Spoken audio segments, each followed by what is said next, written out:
In this video, we are going to take a look at a reading comprehension passage that was asked in an actual law entrance examination. In the actual paper, I would recommend that you read the questions first to get an idea about the questions that need to be answered. In this video, I'll be reading out the passage first and then solving the individual questions. You may pause the video to read the entire passage on your own on the screen. The instructions. Read the passage and answer the questions following it. The questions are to be answered on the basis of what is stated or implied in the passage. For some of the questions, more than one of the choices could conceivably answer the question. However, you have to choose the best answer, that is, the response that most accurately and completely answers the questions. The passage. Roger Rosenblatt's book Black Fiction manages to alter the approach taken in many previous studies by making an attempt to apply literary rather than socio-political criteria to subject. Rosenblatt points out that criticism of black writing has very often served as a pretext for an expounding on black history. The recent work of Addison Gales passes a judgment on the value of black fiction by clear political standards, rating each work according to the ideas of black identity which it propounds. Though fiction results from political circumstances, its author reacts not in ideological ways to those circumstances, and talking about novels and stories primarily as instruments of ideology circumvents much of the fictional enterprise. Affinities and connections are revealed in the works of black fiction in Rosenblatt's literary analyses. These affinities and connections have been overlooked and ignored by solely political studies. The writing of acceptable criticism of black fiction, however, presumes giving satisfactory answers to quite a few questions. The most important of all, is there a sufficient reason apart from the racial identity of the authors for the grouping together of black authors? Secondly, what is the distinction of black fiction from other modern fiction with which it is largely contemporaneous? In the work, Rosenblatt demonstrates that black fiction is a distinct body of writing which has an identifiable, coherent literary tradition. He highlights recurring concerns and designs which are independent of chronology in black fiction written over the past 80 years. These concerns and designs are thematic, and they come from the central fact of the predominant white culture, where the black characters in the novel are situated irrespective of whether they attempt to conform to that culture or they rebel against it.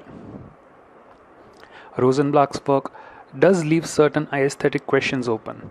His thematic analysis allows considerable objectivity. He even clearly states that he does not intend to judge the merit of the various works, yet his reluctance seems misplaced, especially since an attempt to appraise might have led to interesting results. For example, certain novels have an appearance of structural diffusion. Is this a defeat, or are the authors working out of or attempting to forge a different kind of aesthetic? Apart from this, the style of certain black novels, like Jean Toomer's Cane, verges on expressionism or surrealism. Does this technique provide a counterpoint to the prevalent theme that portrays the fate against which black heroes are pitted, a theme usually conveyed by more naturalistic modes of expressions? Irrespective of such omissions, what Rosenblatt talks about in his work makes for an astute and worthwhile study. His book very effectively surveys a variety of novels, highlighting certain fascinating and little-known works like James Weldon Johnson's Autobiography of an Ex-Colored Man. Black fiction is tightly constructed and level-headed, and penetrating criticism is exemplified in its forthright and lucid style. Answer the following questions indicating your response for each question. Question 1. The author of the passage raises an objection to criticism of black fiction like that by Addison Gale as it is. Well, in the third or fourth passage, if you take a look, then you will understand that the way it is evaluated does not have a literary basis. Rather, when talking about Addison Gale in the passage, the person, that is Rosenblatt, clearly says that there are affinities and connections which are revealed in the work of black fiction and which are overlooked and ignored by solely political studies. So the second passage, the end of the second passage, shows you that there is a problem in the analysis, and that is it replaces political for literary criteria in evaluating such fiction. So option D is the best answer for this particular question. Question 2. The primary concern of the author in the above passages. Well, the previous question itself gives you a good answer to that, right? How is the criticism done? Is it proper or not? So reviewing the validity of a work of criticism is most suited.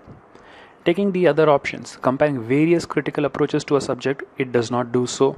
It does not talk about the limitations of a particular kind of criticism, or it is not a recapitulation of the major points in the work of criticism.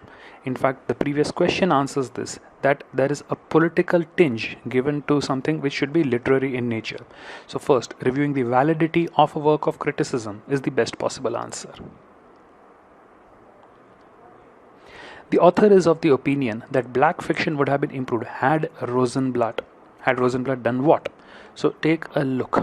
Undertaken a more careful evaluation of the ideological and historical aspects? No. More objective in his approach? No. Attempted a more detailed exploration of the recurring themes? No. Although the words used in these questions seem to appear in the passage, that's not it. Look at the fourth option. It says calculated the relative literary merit of the novels he analyzed thematically. Right? If you take a look at the near ending of the passage, right? Let's take a look at the very last passage and the one before that. In the last but one passage says that it does leave certain aesthetic questions open. His thematic analysis allows considerable objectivity, and so on and so forth. So the best possible option to this particular question is that the black fiction would have been improved if Rosenblatt had calculated a relative literary merit of the novels that he actually analyzed thematically. So D. Fourth option. Rosenblatt's discussion of black fiction. Well, it is not pedantic and contentious. There is not much of an argument for it. Critical but admiring. Yes, it does say that there are good things in it, and at the same time saying what could be done better. So possible. Ironic and deprecating. No. Argumentative but unfocused. Not at all. Right here it does provide a critical review, but in a positive tone. So the best possible option is the second one, that his discussion of black fiction is both critical and admiring at the same time. Fifth question. According to the given passage, the author would be least likely to approve of which among the following? Least likely to approve, right? You have to be careful in reading the question. It asks you that the author would be least likely to approve what? Okay. First one, analyzing the influence of political events on the personal ideology of black writers? Maybe not.